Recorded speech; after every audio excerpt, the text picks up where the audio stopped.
Hey, what's up guys? Pedro here and welcome back to my channel 2025. Happy New Year, and in today's video I'm going to tell you exactly how I got robbed. So on the 1st of December I got robbed of my filmmaking gear, which includes the Red Raven 4.5K, the Red Dragon and the Red Scarlet, plus a whole other filmmaking gear that I was having at that time, which includes also my vest and arm stabilizer, the digital photo version, as well as my June Crane 3S, plus a couple of other gears that I was moving with. Not only that, we also got robbed of our phones, our monies that we had at that time. One of my students who does the behind the scenes for me, he also got robbed. So anytime I'm going for a shoot, sometimes I can carry a student. They can come with their filmmaking gear so that at least I can show them some settings whilst they're doing behind the scenes. And all his gear, the Lumix GH5, his lights, his microphones were all stolen. And I'm going to tell you how all that happened. In fact, I'm gonna break this video into two parts, so when this video drops, the other one should be dropping at the same time as when this is dropping. So if you haven't subscribed to my YouTube channel, please do so that you don't miss on what is coming. So when talking about robbing, I think filmmakers, they get robbed a lot, and these thieves use different tactics on how to rob us. Three guys broke into our studio. They took all cameras, all lenses, and all the batteries. Everything is gone. Over $16,000 worth of camera gear was stolen from me. So I don't really know how to start a video like this, but I was robbed in Barcelona. They took everything, man, I'm gonna be honest. They took my computer, my passport, my camera, my drone. So let me tell you how this robbery happened. So I went to Zimbabwe and I was filming a couple of musicians there, a lot of projects that I had in Zimbabwe. And every time when I'm filming, especially if it's a bigger artist, I usually ask for those artists to connect me to their artists. Since they have my number, I usually give them a permission to give people my number to say, if there's any artist who is interested to shoot with me, you can just give them my number and stuff like that. So whilst I was in Zimbabwe, that was my marketing strategy. In fact, one of the ways that I get clients is through referrals. So whilst I was there, one of the artists told me that no, they gave some guys my numbers, they're gonna call me. In fact, this artist, I've been working with him for a long time. I'm not gonna mention his name because people have got a way of saying, oh, maybe that artist has got something to do with your robbery and stuff like that. So I'm not gonna mention his name. So I've been working with him for 5 years. He has been giving me clients, and whilst I was filming there, he told me that he gave some people my contacts and stuff like that. I was waiting for any person who is gonna call me so that we can do business as usual. So whilst I was there in Zimbabwe, this guy calls me. He's from South Africa. He calls me to say, where are you? There's something that I wanted to shoot, blah, blah, blah. And I'm like, no, I'm actually in Zimbabwe right now.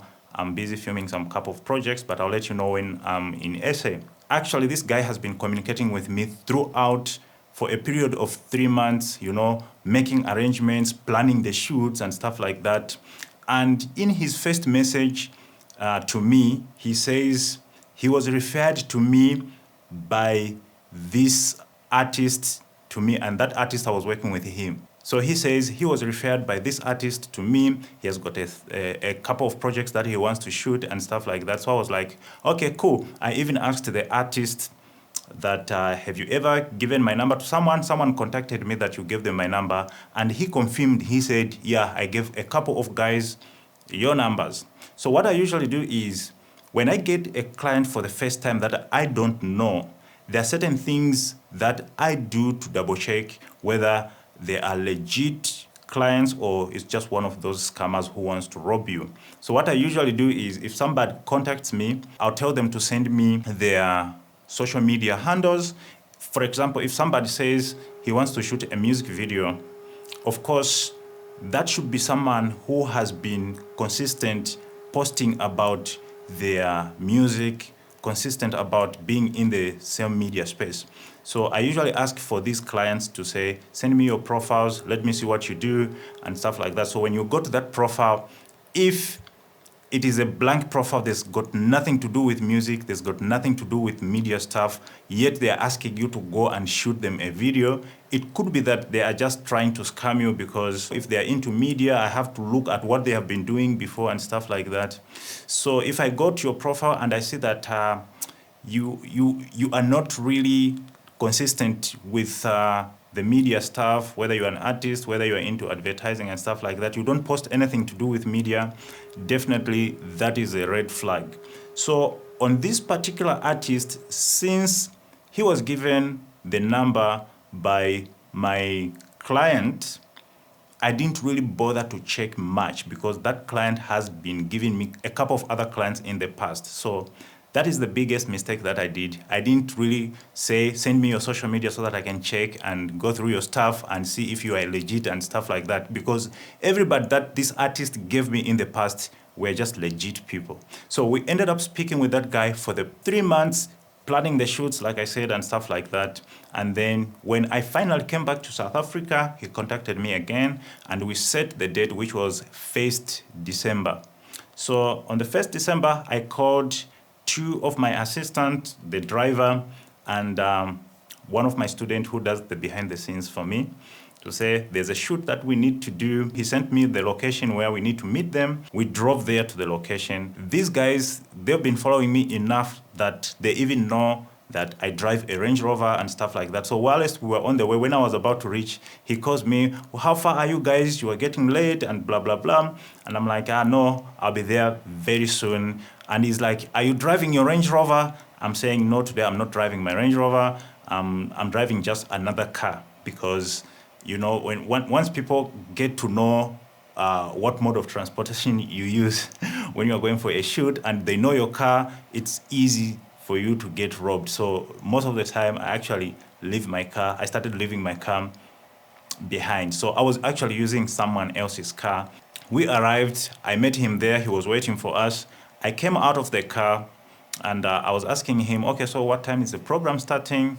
He's like, no, I'm just waiting for my boss so that they can come and, you know, make the payment and stuff like that. And that is other thing that I did not take care on this robbery, because every time I work with a new artist, I don't accept money by cash, okay? I always want money via a bank transfer, EFT, or anything like that, because once somebody sends money into your account, definitely you're gonna capture their details. So on this shoot, he was like, I'm gonna send you e-wallet for the deposit and stuff like that. I was like, no, I don't take cash. It's either you pay straight into my account. So when I got to the venue, I came out of the car.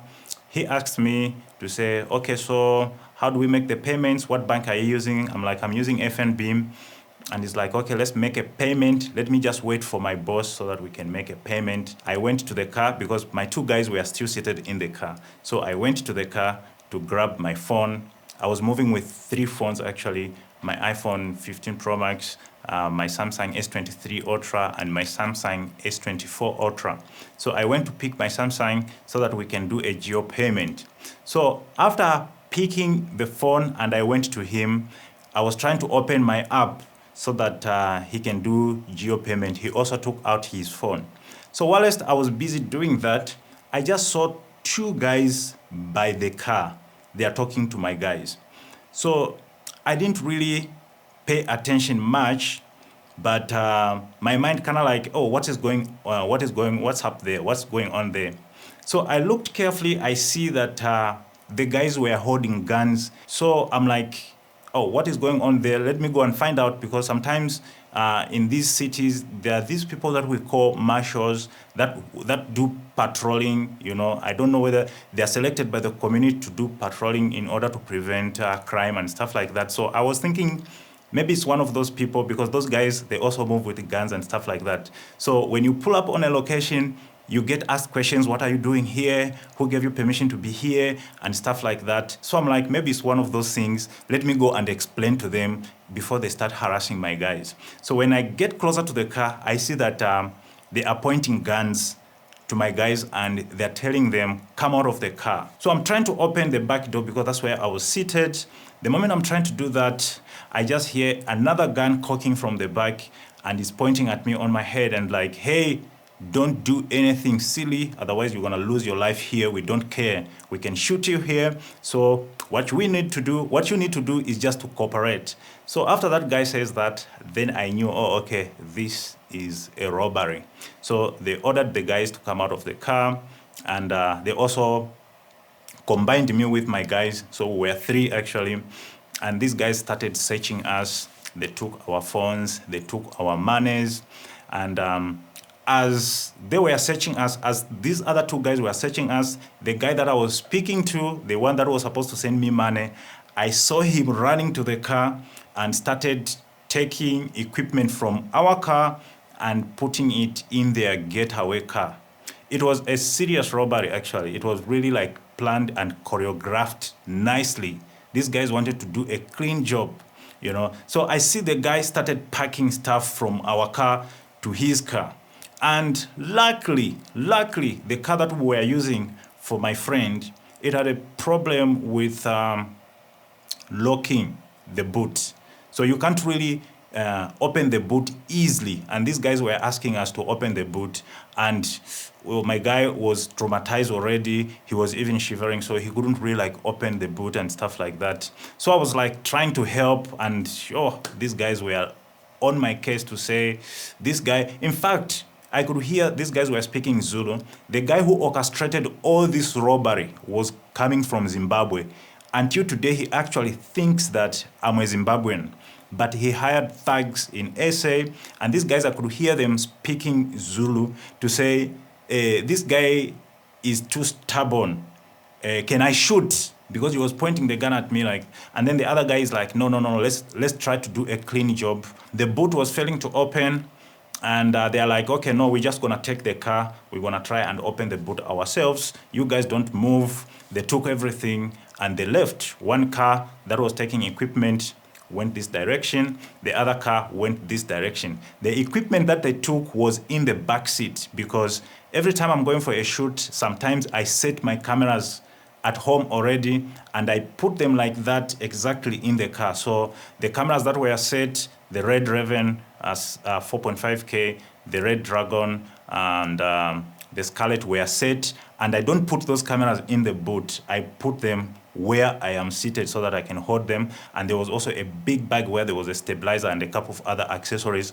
And those are the things that the thieves took, and they thought they've gotten everything. So when you get robbed in Johannesburg, it's difficult to even ask somebody for a phone. So my idea was, since my phones are all on, I can track them. So I just really needed to get to where I can find a phone that I can use to track my phone and hopefully send that information to the police. And if they act faster, maybe we stand a chance to catch them. But in Johannesburg, you can't ask for somebody for a phone. You can't say, hey, can you help me? I just want to make a call on your phone. Everybody was refusing. I remember going after the robbery, they left us there. They didn't harm us. Then we started walking, looking for somebody who has got a phone. We entered this shop. We're asking for a phone. The guy's like, hey, I'm going to close this shop, blah, blah, blah, and stuff like that. So the only option was for us to walk another 35-40 minutes to the nearest police station, because we didn't have any money on us. We didn't have nothing. We didn't even have a phone and stuff like that. So we walked to the nearest police station, which was in Yeoville. And all thanks to the Yeoville police station, we went there, we reported the case, they took the statements, and I thought like we are just going to report so that they can give us a case number, and then I should rush home quickly so that maybe I can try my best to track those phones. And giving a statement at the police is usually a whole lot of time. Like we spend almost 4 hours just giving the statement of what happened in details. After we did the statement thing, the police organized transport for us. Yeoville police, God bless you. They organized transport for us and they dropped us home. When I arrived home, I can't even say that I was sad, because I still couldn't believe exactly what happened. I spent a lot of time, I remember when I started videography, I was using one of those small cameras and stuff, and it was always my dream to buy a red cinema camera. So in 2021, I bought my first red cinema camera. I was very happy. I felt so fulfilled. I felt that red camera was a symbol of some sort of achievement, right? So in 2022, I bought another one. In 2023, I bought another one. There were 3. I felt like it was really so huge. It was really so huge. It was giving a sense of achievement. And whilst we were coming from police going home, that's what I was thinking to say. I spent a lot of money on those items. I spent a lot of my time spending sleepless nights trying to make sure that this dream of me being a filmmaker lives, and someone just comes really and get those cameras just like that. I couldn't really get angry, or it was just difficult to process. And what was giving me even more stressful is I called one of the guys to come and do behind the scenes for me. And now he gets robbed of his items. He gets robbed of his car. He gets robbed of everything. So for me, I wasn't really worried about myself because it has happened before. Even the same guy that I went with, they also robbed him last year in the same manner. It had happened before to the both of us. But if it happens to me when I am alone, it's much easier because I'll just have to worry about my own cameras. But now I brought in somebody and they just took all his items, his car, his cameras. He's remaining with nothing, and that is what was breaking my heart a lot. I was not even thinking about my own cameras because I always have a plan, and I'm going to talk about the plan that I usually have as a filmmaker in order for something like that when it happens, because it's not only robbery. Sometimes you can just be really going to a shoot and you get involved in a car accident and all your stuff are messed up. How do you recover from that? Sometimes you can actually really be shooting on set, like my first red cinema camera that I bought. I just used it for 2 weeks. I was trying to put it on the gimbal and I forgot to tighten the base plate to the gimbal. So when I lifted the camera like this, it just went crashing to the ground, and that was the end. How do you recover from that? So for me, I usually have a plan. But I was now worried for my friend because that is the gear that he's using to make some money and feed his family. It is in December, everybody usually have plans, and that is what was stressing me a lot. So I came back home to my friend and I told him what happened. And then other artists were also there. They were very sad. Others were even suggesting, oh, let's go to a witch doctor. Oh, no, let's do this. Let's do this. When that sort of thing happen, you start getting ideas from everybody and stuff like that. So I was like, sometimes things happen that we can't just change. If it has happened, it has happened.